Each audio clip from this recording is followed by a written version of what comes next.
admirador de su pluma, de su trabajo. Para nosotros es un honor poder recibir esta presentación de todos ustedes.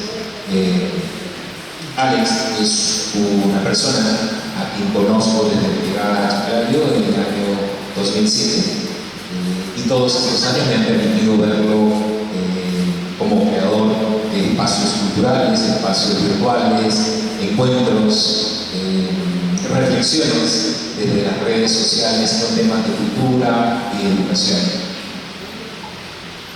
Los presentadores que están en nuestra mesa son Matilde Granados, que es poeta y gestora cultural, y el magíster Milton Marayán, que es catedrático de la Universidad Nacional Pedro Regal. El orden de presentación del libro va a ser, en primer lugar, Matilde, luego va a intervenir el profesor Milton, y para cerrar nos va a comentar sus apreciaciones, las incidencias de su producción, el propio Alex. Monte es un espacio independiente, alternativo al sistema público, es un esfuerzo de personas que estamos comprometidas con el arte y la cultura, y por eso es un honor poder tener esta producción frente a ustedes y por supuesto tener a Alex aquí en nuestro escenario. Muchísimas gracias, Alex, por esta confianza, por esta generosidad de compartir tu arte, tu talento con nosotros. Vamos a dar inicio a la presentación. Voy a ceder el micrófono a Matilde Granados para que nos haga los comentarios, sus apreciaciones respecto de la publicación Jaula 94.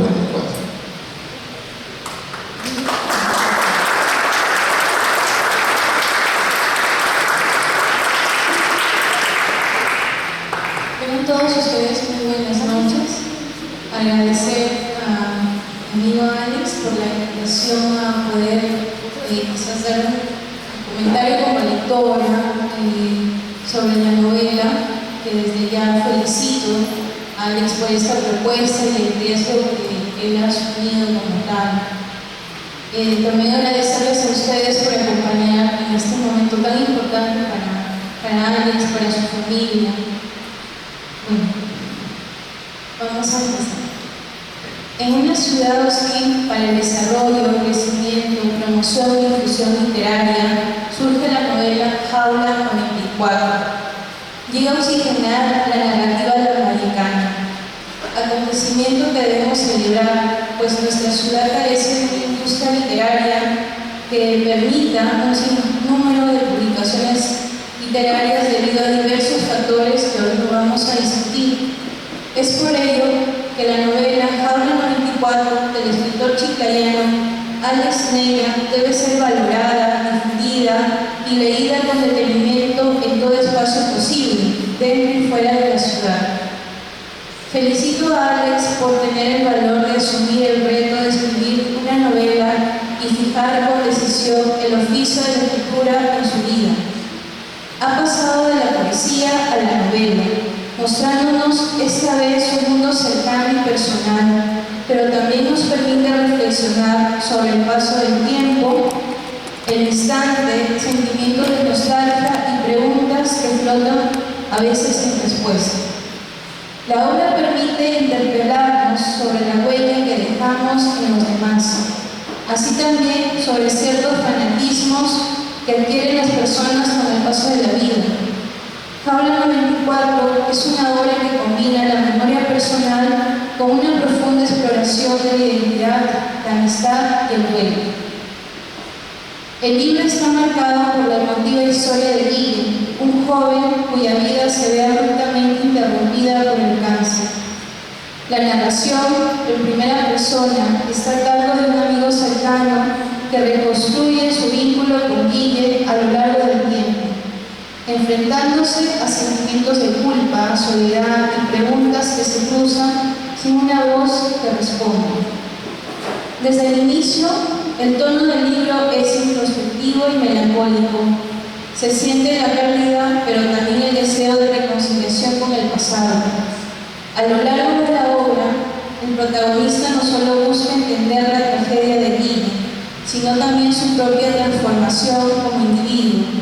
En este sentido, el texto no se limita a ser una simple remembranza, sino que se convierte en una reflexión sobre el peso y la importancia del tiempo en la vida y sobre todo los instantes y vivencias que dejamos a los demás durante todo un camino recorrido.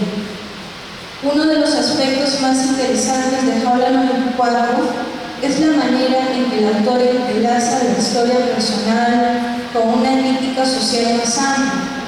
A través de sus recuerdos de la vida escolar aborda el fanatismo en torno a las instituciones educativas y la mentalidad elitista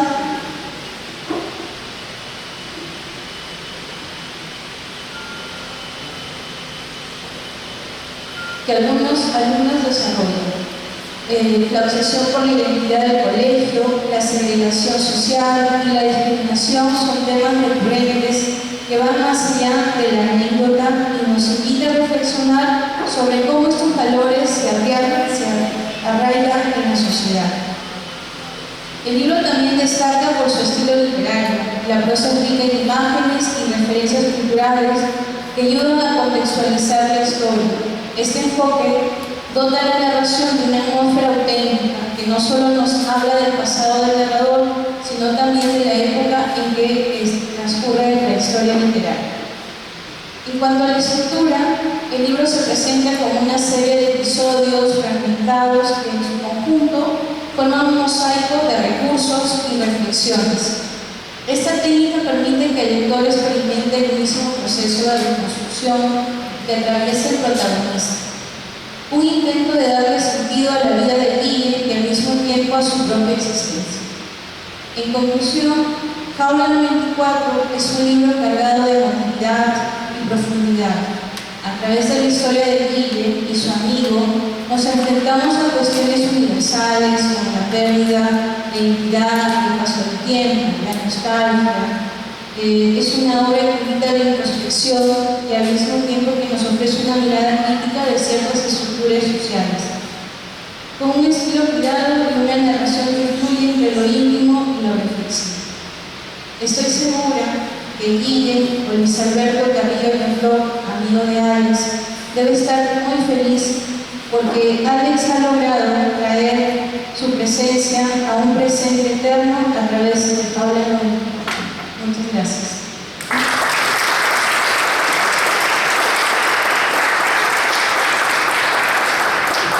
Muchísimas gracias, Matilde. Muy interesante y pertinente los comentarios de Jaula 94. Vamos a ceder la palabra ahora al profesor Nilton Marayay para que nos comparta con nosotros sus reflexiones respecto de esta brillante publicación de nuestro amigo Alex.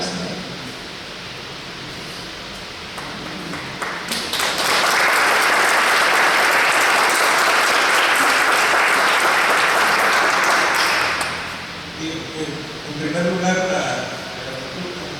Alex, por la invitación y la consideración a compartir con él esta mesa de presentación de una creación literaria.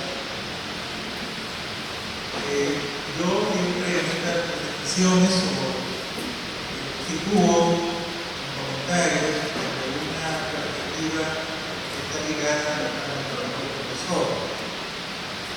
La literatura, dentro de lo que se inscribe esta novela, es vista desde la perspectiva del creador, del narrador, del productor, del creador de literatura artística. También puede ser vista desde la perspectiva del crítico literario, que hace una narración de la novela, en este caso, como un estético, que hace un juicio sobre la base de ciertos conceptos o categorías o desde los fondos o los marcos los estudios literarios o categorías literarias. La literatura ya no solamente es una cantidad de información artística, como ya se convierte en un punto de estudio por parte de la ciencia. Digo a Grecia, en el libro era llamada poética y ahora se llama teoría literaria. Sino que también el texto puede estar visto desde la perspectiva docente, pedagógica, que es imposición, que es de ser un mediador para que el texto acceda al lector, a una comunidad de lectores. El profesor establece una relación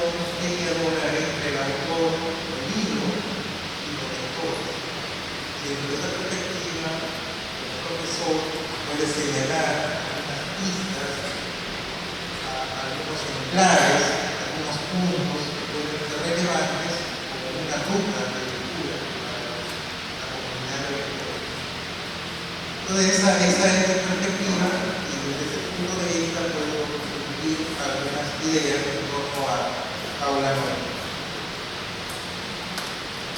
Alex Neira, Chiclayo 1977, publica Jaula 94.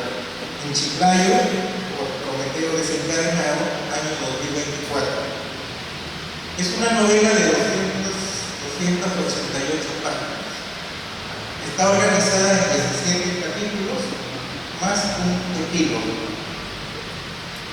Como dije, mi comentario tiene un propósito docente, pretende funcionar como una línea de interlocución, de diálogo, que busca motivar al lector, ustedes, para que se acerquen al texto a partir de un conjunto de guías claras de lectura. Para este efecto, planteo y desarrollo voy a partir de 4 ideas que me ayudarían a dar una imagen de qué es lo que propone el narrador en Jaula 9. Una idea que digamos premisa de manera general, que me sitúa en el campo de la literatura y de las prácticas narrativas, de la novela y de la narrativa. Y luego hay 3 ideas específicas que forman parte del contenido o de la lectura del texto. La primera idea es que en el libro podemos entenderlo si asumimos nosotros como lectores la idea de que narrar es conocer. Narrar es conocer. La actividad narrativa de contar hechos, pasados, sean reales, ficticios o imaginarios, está muy ligado desde el origen de la palabra narración al acto de conocimiento. Es decir, cómo nosotros construimos representaciones, imágenes, formas, contenidos sobre hechos, de los hechos ya pasaron, pero hay alguien que saber y los comparte ahora. De manera que el narrador es alguien que nos pone en conocimiento de algo. Y eso está en el origen de la palabra narrar. Es una palabra indoeuropea que pasó al latín con el nombre de narro, que significa hacer conocer, poner en conocimiento, es decir, que un periodismo ciertos hechos.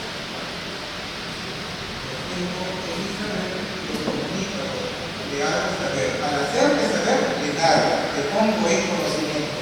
Narro. Por eso es que cuando alguien desconoce, todavía ha quedado la palabra no narro, que fuera el ignorar y el desconocer. Entonces, esto hace que Jaula 94 tenga que ver con esto, poner en conocimiento, y está con mucho esa palabra de conocer. Pero también nosotros podemos traer hechos no solamente con esta idea de este tema de racional, conocimiento, sino también el pasado lo podemos traer con los sentimientos. Entonces los sentimientos también permiten traer hechos del pasado. El sentimiento está representado por el corazón y el corazón está representado por los latidos, como ustedes pudieron recuerdo. Por eso es que la palabra que está asociada a mi cuerpo es Fodai. Fodai es creada en la medicina ligada a la palabra capital. Y por eso es que traer eso de pasado, el corazón, recordar y recordar, el recuerdo con la emoción. De manera que aquí, en esta idea de conocimiento del pasado, comunicamos a los demás con la cabeza, con el corazón. Esto es.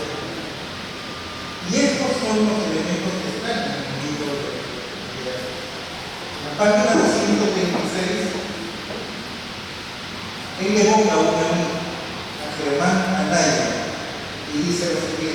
el narrador. Me lo pregunto, evocando hermana Nadia. Y es que ni él mismo tiene claro por qué ha guardado entre sus cosas durante 30 años una tarjeta donde al gozo de ellos hay una anotación con la firma de Guille, personaje de la novela. El narrador está buscando un recuerdo de Rey de Argentina y hay un amigo que ha observado un escrito, una tarjeta de regalo. Y el narrador dice: cuando mi hermano me mandó la imagen de la tarjeta de la firma por el WhatsApp, se le desbocó el corazón por la cantidad de recuerdos que, como una alusión, me equivocaron la manera. Bueno, aquí hay que estar claro, porque esta posición del conocimiento de los hermanos es lo que descubre todo. Y es claro por qué. Porque desde mi punto de vista, si bien en el texto discurre en torno a la historia de Guillermo Portillo Lozano, adolescente, amigo, en este caso de trabajador, y al joven, autor de la enfermedad. Y nosotros vemos dentro de la historia de Guille, pero a mi modo de ver, la historia más bien es la historia del narrador, sino que apoyada en el recuerdo de Guille. La historia del narrador en el sentido que es el narrador, el que ya desde ahora, desde 2020, y en la novela aparece como una historia. El narrador quiere desde un presente construir y darle sentido a su identidad a partir de todo. Y en todo ese recorrido va para la elaboración del recuerdo, y ahí aparece un personaje clave, un actor social clave en su vida, que es precisamente Guillermo Portillo Lozano, y que al tener el nombre de Guille como dominante en toda la novela, el nombre de Guille para Guillermo es un hipocorístico. Violeta, Violes, Soledad, Sole, son hipocorísticos. Los hipocorísticos son variantes de los nombres propios y de los nombres de pila que los usamos en situaciones múltiples. Y los usamos con nuestro entorno familiar, natural, para interactuar de manera muy efectiva. De manera que aquí es el narrador el que busca desde el presente construir y darle un sentido a su identidad, pero buscando los acontecimientos del pasado. Y en el pasado aparece también. De manera que el narrador, mediante el conocimiento y la emoción, recuerda, reconstruye a partir de la experiencia de él, a partir de los testimonios de otros, a partir de las evidencias que puede encontrar los familiares, los amigos, reconstruye todo un proyecto para él, con esos elementos, darle un sentido a su vida en la vida. Y cuando digo el narrador es el personaje que está en la vida, no es precisamente Alex, tangible. Es el escritor real, sino que el escritor real ha construido un personaje que es el que asume la narración y se convierte en un actor que desde ahí, bajo estas estrategias del recuerdo, por estos procedimientos, y trata de encontrar los sentidos de identidad. Entonces, ¿qué ideas nosotros podemos encontrar en la novela? Primero, en un primer nivel, Jaula 94 construye hechos que denomino como esferas de una vida acontecida y una vida donde equivale a narrar lo vivido. Jaula 94 narra lo vivido. Y lo vivido lo narra por vía de la evidencia directa o indirecta. la vivencia directa la evoca y la vivencia indirecta la testimonia. La evoca de vínculos propios con Dios o la testimonia de los vínculos de otros, actores que participaron en el mundo y que también pueden dar información del narrador. Por lo tanto, este núcleo narrativo, en este núcleo narrativo de primer nivel, es el centro del Guille, como protagonista evocado, Guille articula dos esferas. O sea, Guille es interesante la presencia de Guille porque no solamente es una presencia física de un hombre, sino que la identidad y la personalidad de Guille ha construido y ha participado en la construcción de la identidad de cada uno. Por lo tanto, aquí Guille aparece situado en dos esferas en la novela. En una esfera comunal, que es la urbanización, la familia, y una esfera escolar, que es la promoción. La urbanización con nombre propio, los parques. La promoción con nombre propio. La promoción tiene el nombre de Andrés Corrupia Lavalle, que Arturo Aguinaga la nominó Jaula Grande. Es el nombre. Entonces, en estas dos esferas, la comunal y la escolar, se mueven con su enfermedad puestas, los comportamientos, pensamientos y sentimientos de Guille son evocados, no en sí mismos, sino, aquí viene lo interesante de la novela, en sus influencias y efectos ejercidos sobre quienes actúan en su entorno inmediato, familiares, amigos y compañeros. Por ejemplo, dice aquí el narrador, en la página 254-260, dice lo siguiente, entre comillas: Santiago, mencionando a otro compañero de la época, Santiago y yo nos conocimos el mismo día que conocí a Guille, a la edad de 5 años, en el aula de inicial de Manuel Parra. Salvo algunos encuentros como pertenecientes a los parques, sí, él también se crió en los parques, nuestra amistad se desarrolló a mi regreso de San Luis Gonzaga, otro colegio donde cursamos el parque.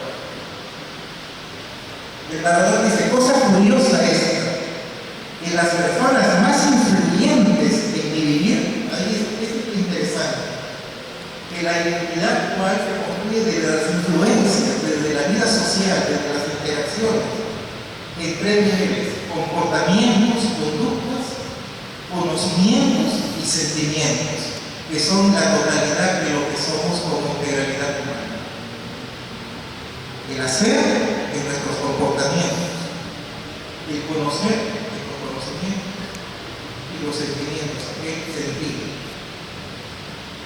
Dice, cosa curiosa, que las personas más influyentes en mi vivir las haya conocido al mismo tiempo, a la misma corta edad de 5 años, estudiando en el mismo colegio, y que ambos, es decir, Santiago y Guille, provengan del mismo barrio, los Parques.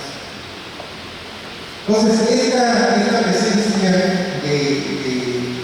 en esta esfera de los hechos narrados, donde aparece Guillermo Rotundo Lozano, en la vida comunal de los padres, en el grupo de amigos, en las familias, en la relación con sus padres, y en la vida escolar, en las secciones que compartieron, en la promoción 94, en Manuel Parra, en los espacios de vida escolar.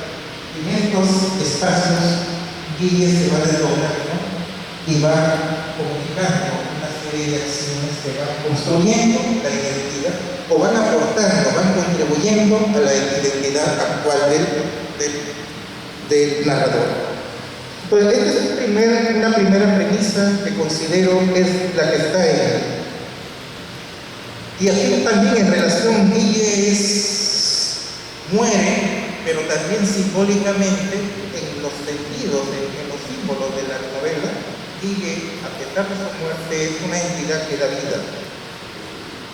Por ejemplo, dice lo siguiente, en la página 220, cuando ya le aplican la inyección para el cáncer avanzó, y le van a aplicar una inyección para acelerar, digamos, y provocar la muerte.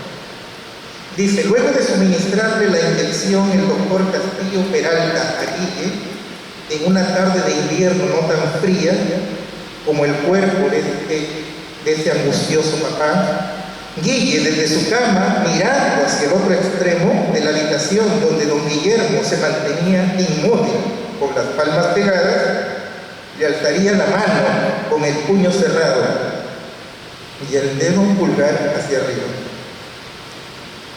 Que en el lenguaje de los dos grandes amigos, que fueron padre e hijo, significaba, adoro, papá. Gracias por todo, mi viejo. No te permitas estar triste por mí. El narrador dice, dormido ya, fallecería 6 horas después. Es decir, a don Guillermo y a doña Norma, Guille, dice en la página 217, él nos preparó. Es decir, la muerte la convirtió en vida en relación a los suyos. Entonces, en ese sentido, dentro de la novela, Guille, a pesar de ser una existencia corta, de 8 años, sin embargo, es una vida perdurar, a tal punto que aquí nos tocó en esta reunión. En ese orden, el segundo nivel, a partir de esta historia, ¿de acuerdo? También hay otro elemento. Entonces aquí vemos cómo el aspecto emotivo se construye desde un hijo que muere, pero también se construye desde el pensamiento nuevo que deja en su entorno amical. En la página 263, perdón, no sé por qué no tengo. Sí, en la página 263, que aquí he marcado, el narrador dice: en un intervalo del relajo, despotricando yo contra el colegio, Guille me revelaría un pensamiento nuevo. Mírenlo. O sea, cuando está con los padres, sentimiento. Cuando está con los amigos, el amigo dice un pensamiento nuevo. ¿Y qué le dice Guille en esta reflexión al narrador? Le dice lo siguiente: ninguno de nuestros compañeros que se rieron de mí porque salí mal en clase o me fui al San Luis Gonzaga a salvar el año, ni los de otras promociones con los cuales me peleé o se aprovecharon de mí simplemente por ser mayores, son malos manuelpardinos. Cada uno de nosotros somos alumnos para el bien. Estoy convencido, Andrés, de que llegaremos cada quien en su momento y a su modo a ser mejores amigos de nosotros mismos y por ende mejores personas y con esto verdaderos manuelpardinos. Aunque en tu caso a veces lo dudo, le dice en tono amical, no te quiero engañar tampoco, siento la cordialidad de aquellos pendejos con los cuales me he peleado, así no sea para mí. Sé que son cordiales y solo es cuestión de tiempo para que cada cual nos veamos como familiares, es decir, también seamos cordiales con quienes primero hubo rencillas o antipatía, acuérdate de mí. Entonces, en esta idea, ese pensamiento nuevo, cuando el narrador dice, yo entonces no supe entender a Guille, hasta hoy lo entiendo desde este ángulo solo en cierta forma. De algún modo, también lo desconocí cuando me lo dijo. Su capacidad reflexiva iba mutando. Es decir, reconoce el narrador esa capacidad reflexiva y esa capacidad reflexiva que influenció en su identidad actual. De manera que aquí no solamente hay que ver hechos en torno a Guille, sino hay que ver los significados que se abren, que se potencian, y en estas dos dimensiones narrativas, las dos fuerzas, la fuerza del conocimiento, la reflexión, y la fuerza de los sentimientos. En esa totalidad se va convirtiendo en un símbolo en este primer nivel Guille. En un segundo nivel, Jaula 94 construye sentidos como esfera de vida significada. Es decir, no solamente es una vida acontecida, que pasa, que ocurre, sino es una vida que el narrador le busca sentido.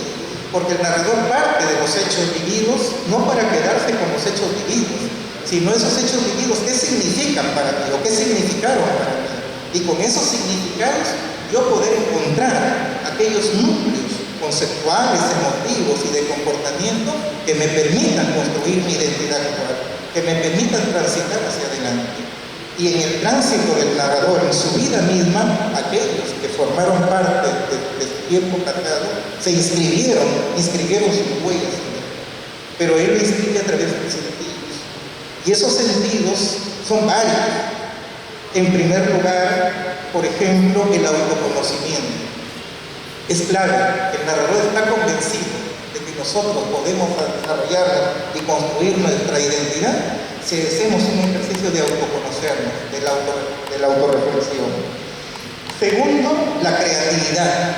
Si potenciamos la creatividad, y ahí viene el concepto donde el narrador interpela su vivencia en el colegio, donde tal vez el colegio, nominado en esta promoción como jaula se vuelve aquí ya no solamente en el nombre de la promoción, tal vez en el apelativo de la promoción, no el nombre oficial tal vez, pero se convierte en una metáfora donde las libertades quedan atrapadas, donde las libertades no son permitidas, donde la creatividad que nos lleva a proponer, a innovar, quedan ahí encerradas, enjauladas, y por lo tanto él, desde su reflexión, empieza a interpelar ese sentido, tal vez de un esquema de educación escolarizada, en donde las normas predominan, en donde las actitudes dogmáticas ejercen predominio, en donde los actores sociales se convierten en represores. Es decir, va cuestionando, porque para el pensamiento del narrador, una salida a construir nuestra humanidad y el sentido a lo que somos es con la creatividad, y sobre todo con la creatividad verbal, porque aquí una parte habla de la literatura y del arte, y luego todo esto, el valor de la escritura, el valor que le da la escritura y a la lectura como formas de construir nuestras identidades, va tomando visibilidad en distintos elementos de la novela. Por ejemplo, aparece cuando el narrador destaca una carta escrita por Mamá, se dedican a transcribir canciones, una tarjeta firmada que le trae recuerdos, el diario que es buscado, tal vez la familia lo tenga, un cuaderno donde se observa la buena caligrafía, es decir, distintos elementos culturales ligados a la escritura aparecen con valores simbólicos positivos, y esos valores positivos hacen que en la mentalidad del narrador, del personaje, aparezca la escritura como una clave de cultura que nos permite y nos da libertad y nos hace creativos y nos lleva al sentido máximo, la libertad humana. Esa libertad que el narrador cree es una de las claves de nuestras identidades. Entonces, mediante la reflexión, mediante el cuestionamiento, mediante la toma de posición, el narrador va construyendo esta mirada, estos sentidos que le va dando a estos acontecimientos. Por lo tanto, aquí, en este sector, dice lo siguiente el narrador. Por ejemplo, dice en la página 208-209, esto me ha hecho arribar a una conclusión. La música y la escritura deberían enseñarse juntas en los colegios, desde la vertiente en que yo las he vivido. Eso solo es una opinión personal, pero me parece que la escritura y la música unidas son la vía para autoconocernos, palabra para más importante y la cual hace tan poco estoy utilizando. ¿Te acuerdas cómo luego y aquí esta idea de la música y la escritura la ven germinar y nacer en los espacios familiares y en las relaciones maternales? Dice aquí, ¿te acuerdas cómo luego de mamá contarnos un cuento lo repasábamos en silencio sin el menor esfuerzo? Ya pues, en un comienzo fuimos incorporando conceptos con deleite, Los significados nos daban más seguridad, cercanía, imaginación. Hacían de puente para internalizar con mayor objetividad lo que nos pasaba y de rebote nos permitía hacernos entender más y mejor ante mamá, papá, con todos. Inventar era supremo, la creatividad. Así fuera tonterías o incongruencias, los que nos venían a la mente, evolucionábamos. Idea del narrador. No se puede, no podemos desarrollarnos como personas si no es a través de la creatividad, de la imaginación sembrada en el núcleo materno. En este caso a través de una práctica letrada incorporada a la familia, que es la lectura del cuento. Las madres relatan o leen cuentos a los hijos. Proferir cosas sin sentido nos resultaba de lo más gracioso, pero igualmente era aleccionador si lo vemos bien, consciente dentro de todo lo que eran precisamente cosas sin sentido, como exploradores, pero en lugar de la naturaleza lo éramos del lenguaje, insaciables, curiosos, activos, aplicando cada palabra aprendida sin necesidad de que nos la repitieran. Una teoría con su práctica como la de los futbolistas o los pianistas. Pura teoría, eso. Así hemos ido trastocándonos, mi querido John Diurno. En este caso, hay algo interesante aquí porque una estrategia del narrador es que Guille, dentro de su enfermedad, empieza a escribir un texto para sí mismo. O sea, su interlocutor es el mismo, y él aquí se llama el yo diurno. Con cero praxis, y por eso mismo hemos ido desconfigurando nuestra capacidad de autoanálisis. Es decir, sin práctica no hay teoría. Dice otra palabra de lo más importante que prácticamente desde ayer está en mi vocabulario. Escribiendo pongo en orden lo que sé y hasta me doy cuenta de cuánto no sé, imagina. Es decir, acá un núcleo de sentido es esto: escritura, creatividad, imaginación, libertad. Lo máximo, como máximo nivel, es lo que nos va construyendo y desarrollando como personas. Y es lo que el narrador, dentro de sus reflexiones con el pasado, encuentra ahí los puntos y la fuerza para interpelar y cuestionar las formas como el espacio escolar, en vez de darles esa libertad, los explotó. Y como además, por eso dice además, esa jaula física que está en el espacio externo, al estar la interiorizamos y la jaula ya no está afuera, sino la jaula está en nosotros. Nosotros somos la jaula cuando nos negamos la posibilidad de liberar nuestras potencialidades. En ese sentido, nosotros podemos encontrar aspectos que nos pueden hacer de la literatura una fuerza para encontrar y reconocernos también. Y la validez del trabajo de Alex está en que ha creado un narrador para, a partir de estas experiencias y estos recuerdos, ir encontrando su propia identidad. Y ese es el tercer nivel. En un tercer nivel, la 94, constituye una escritura narrativa que integra los hechos del primer nivel y los sentidos del segundo nivel, como un modo de forma o forma de construcción, búsqueda y hallazgo de su propia identidad. Un narrador situado, según él mismo lo dice, en una parte el narrador dice: ahora les hablo desde mi presente. El núcleo entonces de la novela lo podemos ver en Guille, en el plano de la escritura, pero si queremos encontrar un plano de contenido y de sentido, el núcleo es el mismo narrador. Andrés Moro, la voz narradora dentro del espacio novelado, quien mediante la narración y mediante la reflexión, a través de lo evocado y pensado desde la toma de distancia marcada por el tiempo, va configurando las claves de su propia identidad, de su posición en la sociedad y en el mundo. Y miren, en este sector de identidad construida por él, desde el presente hacia el pasado a través de la literatura, entendida como una práctica de escritura narrada de una vivencia evocada y documentada que permite hacer emerger gradualmente una reflexión que cuestiona y toma posición. Página 264-265. Aquí dice, y es el testimonio, página 264, el libro tiene como 281 páginas, casi al final, cuando el narrador dice hacia atrás: configurar estas páginas no tan solo me da la posibilidad de sentir como un amigo de la infancia y la adolescencia ha vuelto a mi presente.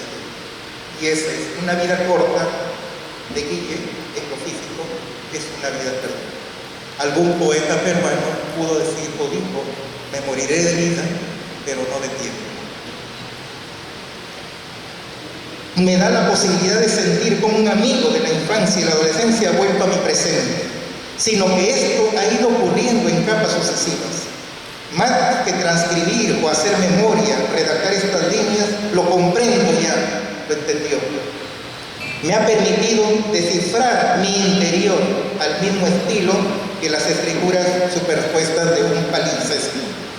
Un palincesto es un texto donde se borraba la escritura para sobre esa escritura escribir borrada, escribir otro texto. Se borraba la escritura y escribir, de manera que hay textos antiguos que se han encontrado, leer, se han ido encontrando que hay otros textos de otras cosas. Por eso él dice aquí capas superpuestas. Sorry, dice, que usé esta metáfora, pero no es un problema mío si alguno de ustedes no recuerda qué es eso. El narrador dice: tenía una idea de mi persona, del colegio y de Guille, que por medio de esta composición, de esta novela, como en una catarsis, he reescrito, luego de raspar antiguos y desencajados pensamientos adheridos y enredados en mi pecho, reencontrando sentimiento y conocimiento. ¿Quién diría conmigo mismo su identidad? Aunque no conmigo mismo, sino con el yo que menos desprecio intelectualmente y humanamente de mí. Bienvenido, Alex. Muchas gracias.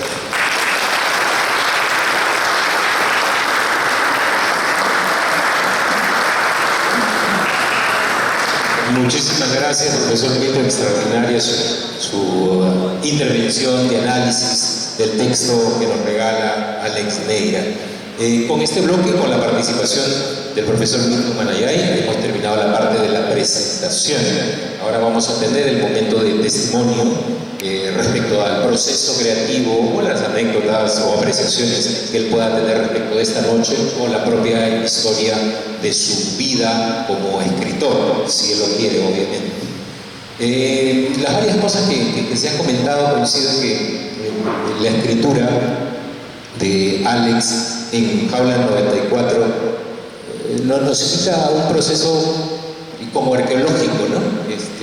Excavar en la vida, en la experiencia, e ir encontrando evidencias que generan comprensión de nuestra propia existencia. Nos juega mucho con el tiempo, y hay un elemento que a mí particularmente como director de teatro o amante del teatro me marca, es que él construye la narrativa desde el otro. El personaje, el narrador, se construye desde el otro, Guille o todos los otros que están en su contexto escolar, barrial, de vida.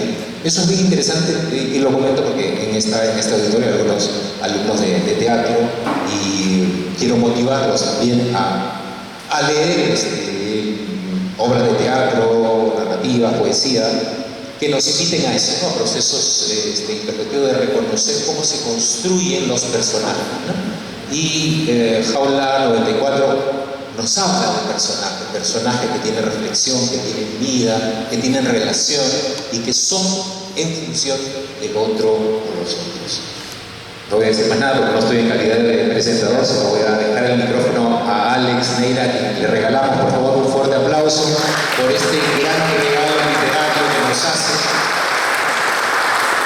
Y que por supuesto va a estar a disposición de todos ustedes.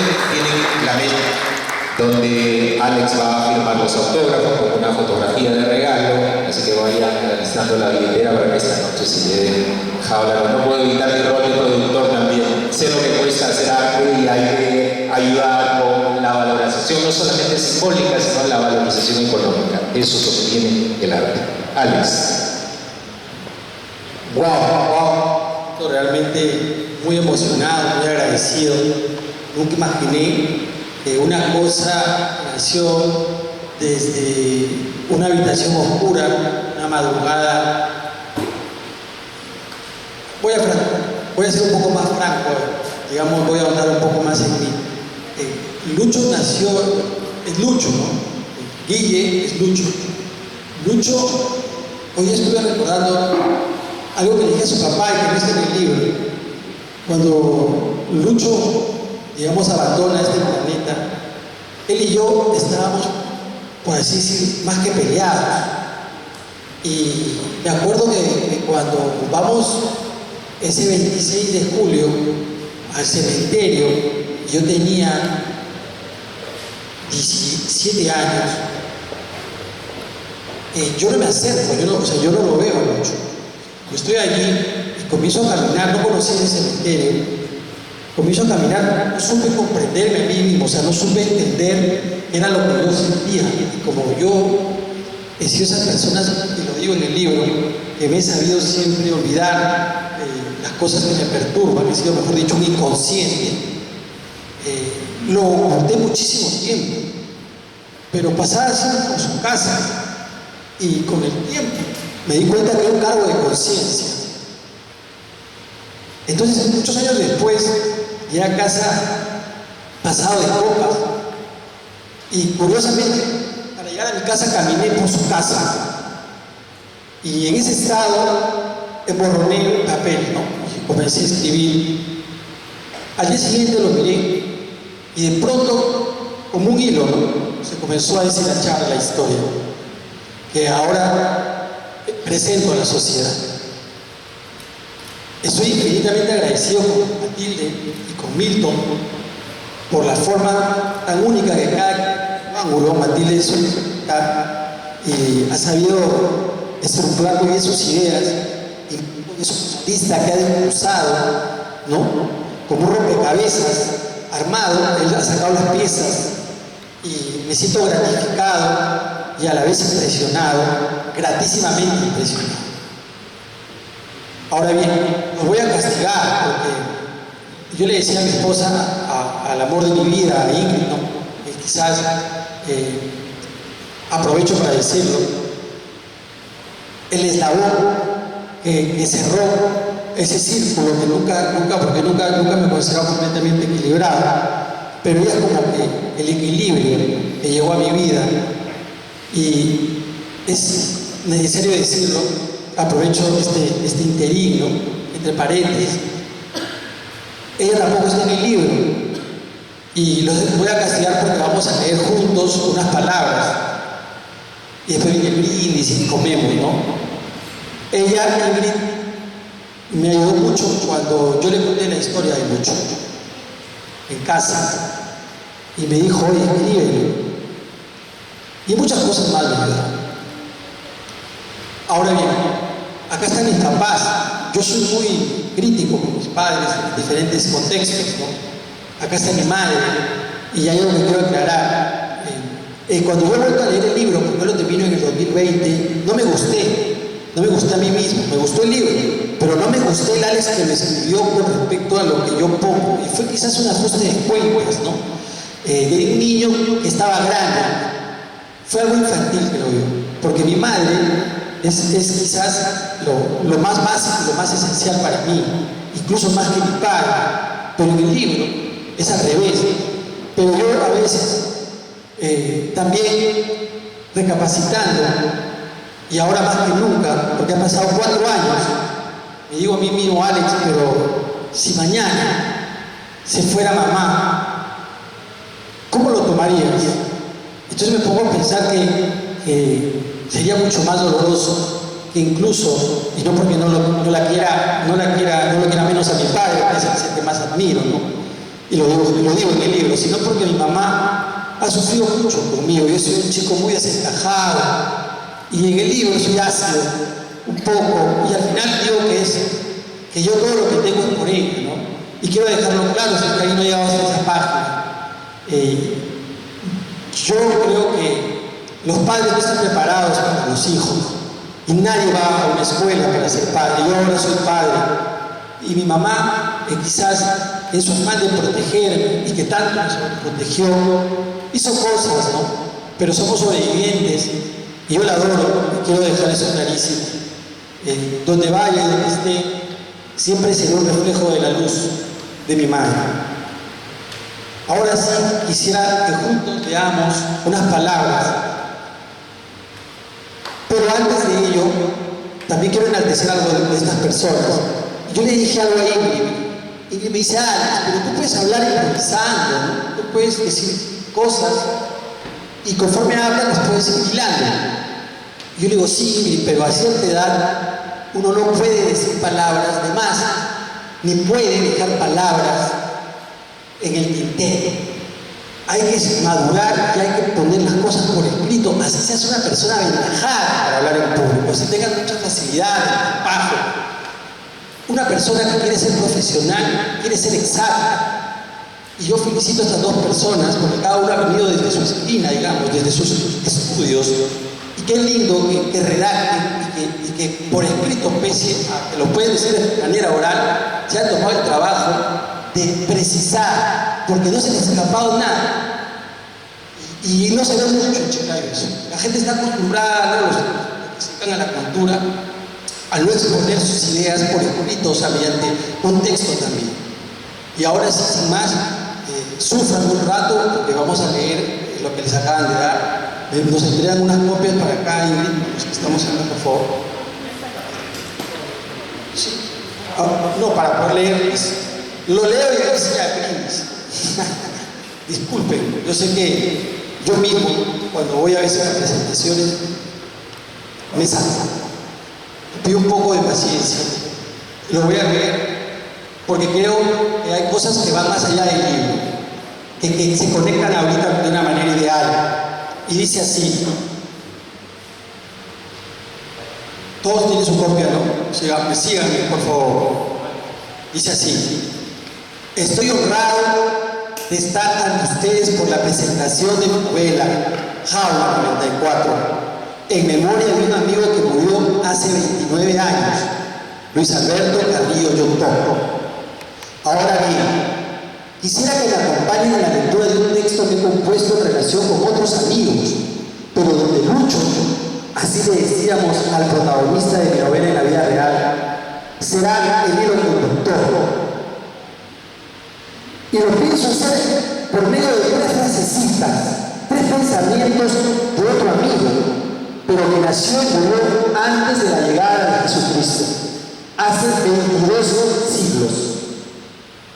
Un abogado como yo, pero más que abogado, vino a ser un elocuente pensador, orador y escritor.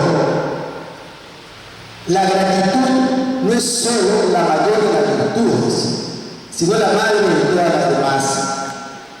Esta es la primera frase que quiero compartirles, de mi amigo Marco Tulio Cicerón, la cual resulta ser como un mantra para mí, pues cuando me levanto por las mañanas, lo primero que hago es dar las gracias. Es más, yo no habría podido escribir mi novela sin gratitud, sin tener como principio base que debía agradecerle a mi amigo Lucho el haber sido justamente mi amigo. Así lo haya hecho luego de casi 30 años, me siento orgulloso, y si no lo hice antes, como voy a entender en mi novela, fue ante todo por una incapacidad expresiva, mas no por ingratitud. La segunda cita de mi amigo Cicerón es la siguiente frase pregunta: ¿qué hay más grande que tener a alguien con quien te atrevas a hablar como contigo mismo? Repito, ¿qué hay más grande que tener a alguien con quien te atrevas a hablar como contigo mismo?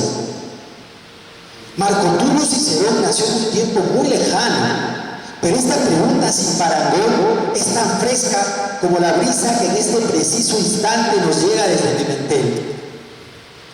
Vuelvo a repetir, ¿qué hay más grande que tener a alguien con quien te atrevas a hablar como contigo mismo? No es casualidad que Marco Tulio Cicerón sea el principal referente de la amistad, que su tratado sobre este sentimiento se continúe reeditando año tras año, lengua tras lengua, sea en el formato que sea. Por mi parte, con los años he arribado a una conclusión. Uno es los amigos que tiene, pero también los amigos que defraudó. Aunque asimismo, claro, también los amigos que nos han defraudado o traicionado. Por eso es fundamental saber elegir a nuestros amigos y saber ser amigo. En mi novela hay resonancias a este respecto. Señalaré únicamente una. El nombre de mi personaje es Andrés Noria. Se me ocurrió luego de encontrarme con esta línea de otra amiga escritora. Lo eterno no son las personas, sino los momentos. Esto significa que las personas cambian, que hay amistades que terminan, o amigos que se alejan por haberlos decepcionado, o parecerles un impostor. Como igualmente nos sucede a nosotros, poco a poco, en el mejor de los casos, nos apartamos, o dicho cabalmente, nos vamos distanciando de sujetos que hasta hace nada importaban tanto en nuestras vidas que no habríamos podido creer que una mañana serían un pasado borroso e irrelevante. Andrés Noria era el seudónimo de un joven escritor, un ser al cual idolatré. Una tarde me dijo que ya no le gustaba ese seudónimo y lo echó en el olvido. ¿Saben? Con los años este amigo cambiaría hasta convertirse en un pobre y triste farsante, si cabe, en el sentido espiritual del término, de la expresión. Pero fue tanta la querencia por mi lado, tan hondo el cariño que le guardé, que a veces pienso lo sigo queriendo igual, aunque mi parte racional me lo niegue. Yo no estoy resentido con él. Simplemente cuando lo recuerdo hoy en día me digo, lo eterno no son las personas, sino los momentos. Y disfruto evocando nuestros días juntos, sin cargos de conciencia ni ganas de golpearlo. Permítanme ahora un inciso. Mi amigo Marco Tulio Cicerón tuvo 2 hijos, al igual que los padres de mi gran amigo Lucho.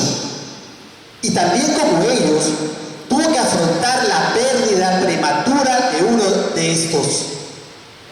Aunque en su caso fue una mujer, su hija Tulia. En ese tiempo, como ya he mencionado, no solo no había nacido Jesucristo, tampoco existían las religiones. Los romanos de esa época eran paganos, es decir, creían en varios dioses, muchas veces enfrentados entre sí. Pero, sobre todo, no existía la concepción que tenemos hoy, que el paraíso, la vida verdadera, se encuentra después de la muerte y que nuestro paso por la tierra no es más que una preparación para, en la mayor de las posibilidades, alcanzar este paraíso terrenal. Así pues, ¿cómo sobrevivir a un dolor tan grande como el de la pérdida de un hijo? Un sufrimiento tan devastador, sin siquiera una noción de la muerte. Y que debemos aceptar los designios de un único Dios, con la esperanza de un reencuentro en la otra vida con el ser perdido. ¿Qué hizo mi amigo Marco Tulio para no caer en una depresión insuperable, sin contar con el consuelo de la misión cristiana? Primero, se retiró al campo, a su villa de Tusculum, una antigua ciudad romana situada en las colinas albanas, cerca de Roma. Allí, invadido por una tristeza aún más amarga, Cicerón comenzó a escribirse cartas de consuelo. Con la elocuencia que le ha permitido llegar hasta nuestros días, procuró persuadirse y buscar resignación, tratando de paliar su pena inconmensurable. Lamentablemente esas cartas se han perdido y solo contamos con alusiones a su dolor y a su terapéutica en otras cartas que por suerte escribió a algunos amigos. Acá se plantean 2 hechos que necesito precisar. En primer lugar, el papel de la escritura para darnos comprensión y consuelo en situaciones extremas. En segundo lugar, la suerte bendita de contar con amigos. Yo fui escribiendo en una situación similar a la de mi amigo Cicerón. Si bien no había sufrido una pérdida irreparable, vivía con tal depresión que pensaba en ponerle fin a mis noches. En ese estado de desesperación comencé a emborronar papel. Entonces no comprendía lo que era la literatura. Obvio, tenía una idea, pero bastante vaga, y menos aún conocía sus catárticas bondades. Simplemente comencé a escribir. Por eso, aprovecho este espacio para recomendarles que se escriban cartas, que no esperen a pasar por una situación extrema para usar esta medicina. Se ha olvidado que, ante todo, escribir implica ordenar nuestros pensamientos. Es más, no se puede escribir sin pensar, como tampoco se puede leer sin pensar, al menos hasta cierto punto. Todas las personas tenemos una historia que contar. Todos somos escritores y escritoras. Algunas de esas historias se escriben en libros y otras se confinan en los corazones, dijo Sándor Márai, y yo estoy de acuerdo con él. Por eso les pido encarecidamente que no permitan que sus historias se queden confinadas en sus corazones. ¿Y por qué cartas y no otro tipo de textos? Además de venir desde la antigüedad y mantenerse hasta la actualidad, el estilo epistolar tiene la singularidad de transmitir intimidad y autenticidad. También motiva la reflexión y el autoanálisis. De hecho, estoy seguro de que muchos de los presentes ya lo hacen, aunque son cartas camufladas como mensajes por el WhatsApp o Messenger, sin reparar en esto que digo sus autores. El otro hecho que quisiera precisarles es acerca de la lectura. Seguro más de uno se habrá preguntado ya, pero qué confianzudo es siempre Alex Neira, no cambie este pendejo. Ni conoció de vista al genial Cicerón y dale que te dale, se le ha pasado toda su disertación tildándolo de amigo. Fíjense, leer es una ventana, pero una ventana del tamaño de la luna, así de grande, luminosa y mágica. Ahora que hay tantos refugiados por las guerras al otro lado del mundo, lo que debería motivar a las Naciones Unidas es un equipo de salvavidas que se llamen Lectores Sin Fronteras. Porque claro, Médicos Sin Fronteras ya existen y ellos se encargan de salvarle la vida a cientos de miles de niños y adultos afectados por las bombas y las metralletas.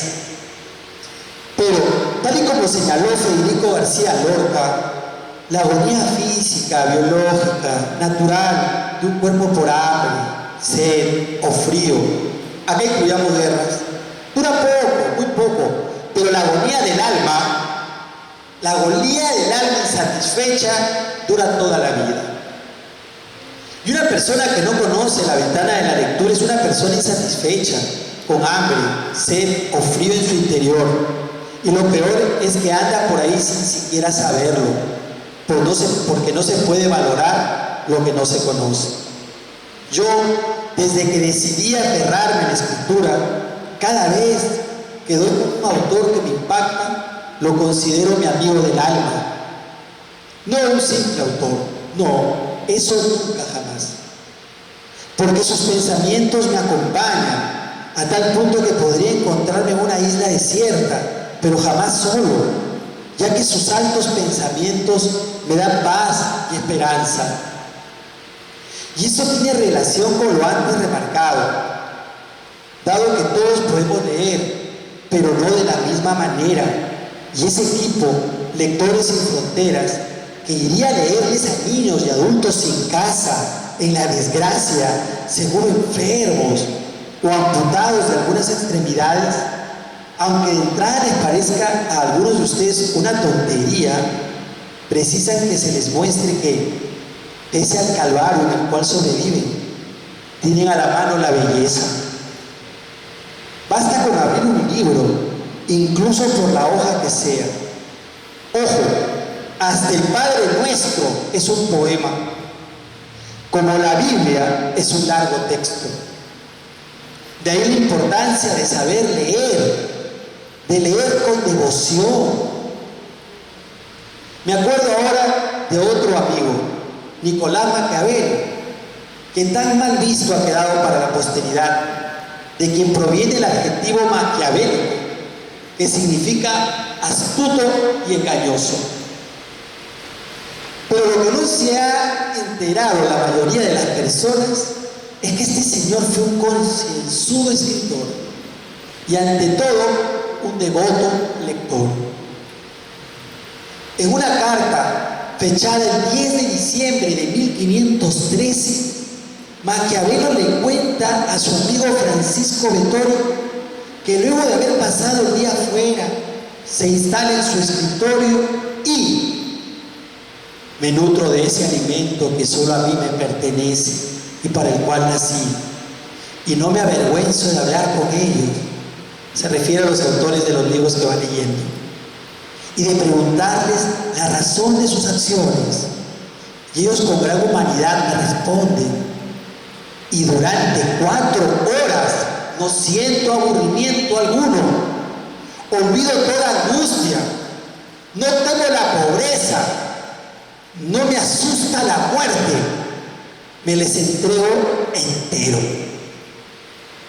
Si todos leíamos como Maquiavelo, ¿cuántos profesores de lengua o literatura o padres de familia en general les leen a los menores con esta perspectiva, entregándose por entero? En síntesis, recuerden, se debe leer para conversar, para intimar con los autores. La tercera y última frase que les voy a compartir de mi amigo Marco Tulio Cicerón no es dividir, a diferencia de las anteriores, y más bien se fue pasando de boca en boca.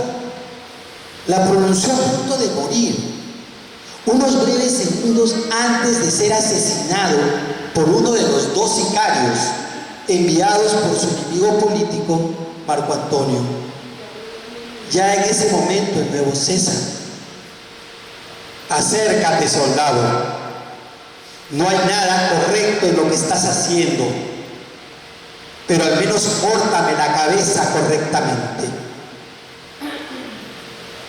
Imaginémoslo, incluso siendo una ficción esta frase, como mi novela, dicho sea de paso, lo cierto es que vendría a ser, en definitiva, una verdad multiplicada, como toda buena ficción, claro está.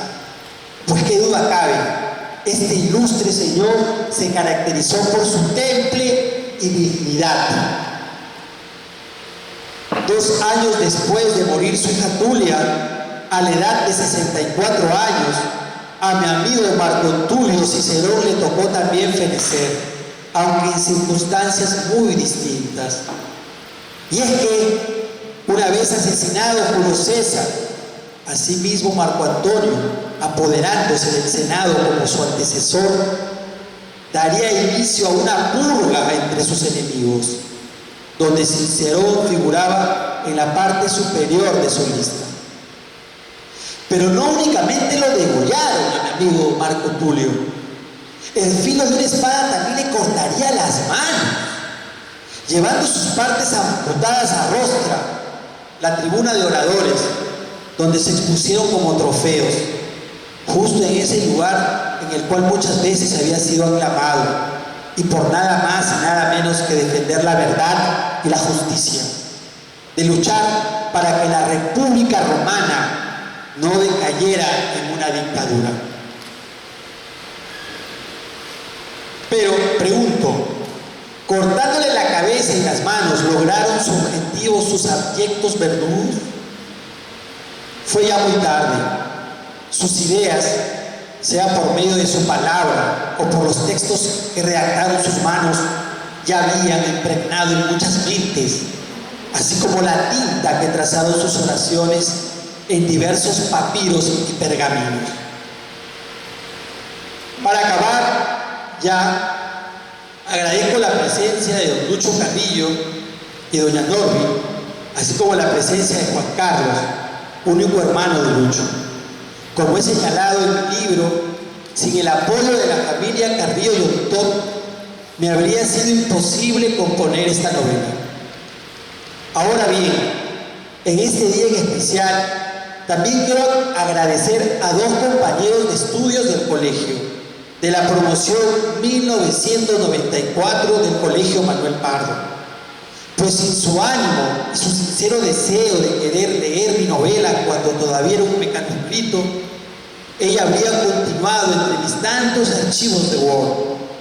Y es que por ellos, Mañuco y Hernán, Manuel Pérez y Hernán Ayala, finalmente me decidí a sacarla a la luz, ya que, como siempre me ha pasado, luego de concluir un proyecto literario he sentido vergüenza de su existencia, lo que me hace pensar, a lo largo de mi vida he tenido muchísima suerte, sí, muchísima suerte.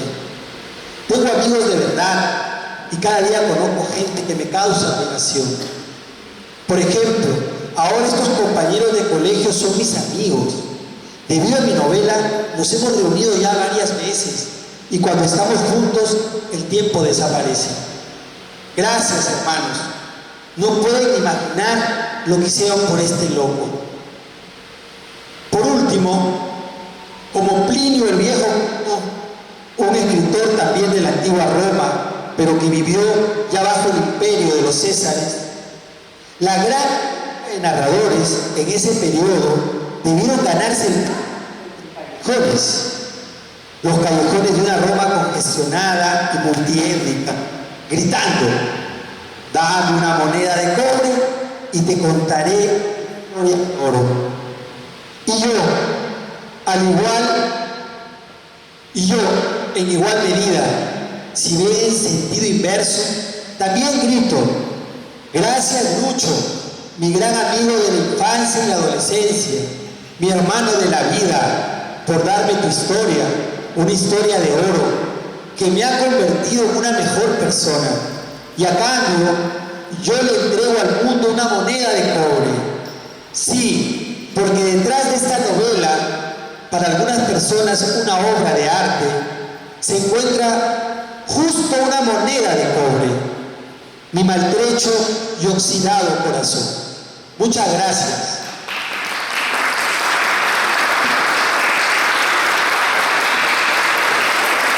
Hay alguien en especial que va a declamar una décima, es un tipo extraordinario, es un amigo de la vida, se llama Germán Erazo, y ha tenido la nobleza de esa décima que nos va a declamar, de imprimirla y se la va a entregar al papá de Lucho, porque le impactó tanto la vida de Lucho. En esos hace un rato me dice: Alex, yo quiero que sepas que tu novela me hizo componer esto y quiero entregársela a su familia, porque para mí Lucho sigue vivo y por ti es alguien especial en mi vida.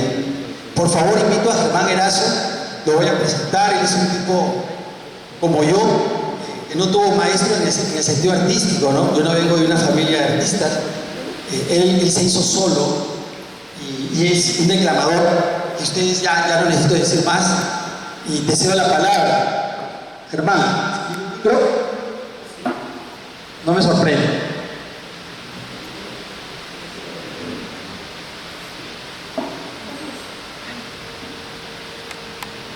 Es esencial la muerte en la aventura humana. A una edad tan temprana, destino o mala suerte, siendo adolescente y fuerte, su cuerpo entró en declive. Algo que no se concibe y nubla el entendimiento, siento que no era el momento de la partida de Guille.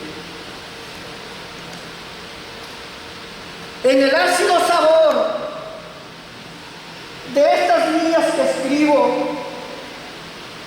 su ser transita pasivo, ramificando su amor. vio descender la flor de una admirable mujer que más allá del deber del turbador nosocomio se unió a él en matrimonio para en su alma florecer. No fue flecha, fue guadaña, que cual talón de Aquiles, con sufrimientos hostiles a esa fe aledaña, fue cegando con la gaña y se burló de la ciencia. Pero su juvenil sapiencia y su inmarcesible amor se sobrepuso al dolor en su estado de conciencia.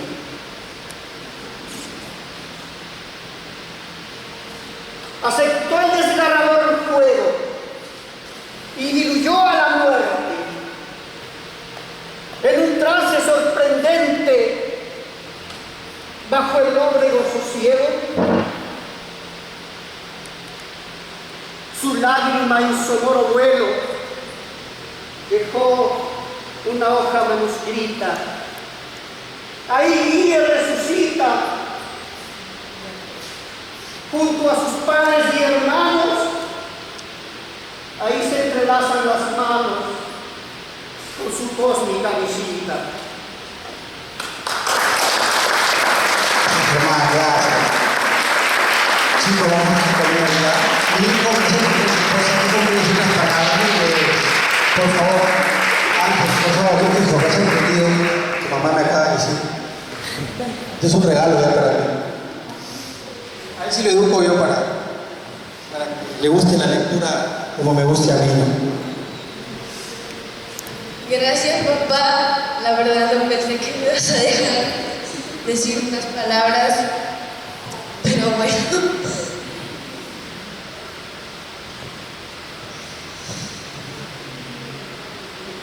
Antes de decir unas palabras para mi papá, quiero agradecer a todas las personas que se han reunido aquí para esta conferencia por el nuevo libro de mi papá. Honestamente, mi papá es una persona realmente perseverante. Yo le he visto superar todos los golpes que le ha dado la vida. No importó cuántos obstáculos le pusieron, él siempre siguió adelante.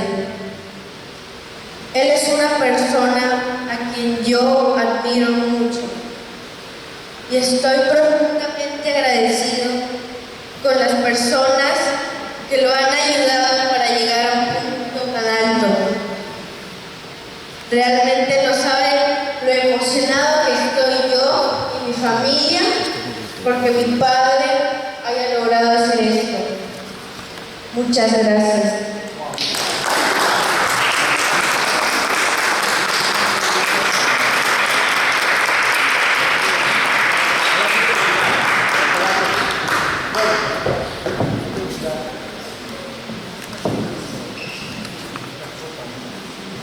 Muy bien, vamos cerrando la noche. Qué maravilla que esta cita en el que conocemos Jaula 94, muy bien descrita, narrada, comentada, analizada por nuestros dos grandes presentadores de la poesía y de la literatura, nos permite también este momento íntimo, ¿no? Esta participación del hijo de Alex, que sin duda evidencia su calidad humana, su calidad como hombre, su capacidad de entender la educación. Yo le sigo en su línea virtual, en la cuenta de Facebook, todos los comentarios que hace cada día, y son realmente inspiradores desde el sentido de la reflexión y la necesidad de nuestra participación para generar cambio, ¿no? Y aquello que no comprendemos, ocuparnos de aquello que no comprendemos, porque ahí hay una potencialidad, una virtud. Aquello que parece difícil, aquello que parece fuera de, no está fuera, no está mirando hacia adentro y cómo intentar cambiarlo, cómo ser parte de. Yo creo que el mundo ha dejado de ser empático hace bastante tiempo, y textos como Jaula 94 o la propia vida de Alex nos hace ver que sí, ¿no? Que es posible. Yo hace un momento comenté que lo conozco del 2007, yo no soy de aquí de Chiclayo, yo llegué en el 2007 y conocí varios círculos intelectuales, artísticos de la región Lambayeque, y él estaba uno de ellos. No nos relacionamos tan directamente, pero nos medimos, ¿no? La mirada, las corporalidades cuentan, ¿no? Las ubicaciones en los distintos escenarios de la ciudad también van hablando de nosotros. Si nosotros seguimos hasta hoy, es porque siempre estuvimos. Y si hoy empezamos a establecer lazos que convocan, que congregan y que dialogan a partir de un discurso literario o un espacio cultural como este, estamos en lo mismo, Alex. Hace buen tiempo estamos en lo mismo, intentando generar comunidad, convivencia, paz en diferencias. Las diferencias no son malas, las diferencias son maravillosas. Las diferencias nos ayudan a conocernos y a poder construirnos y a poder convivir cada vez mejor, ¿no? Nos faltan nuestras copas, por si acaso. Ustedes ya tienen todo, ¿verdad? Sí. Vamos a brindar.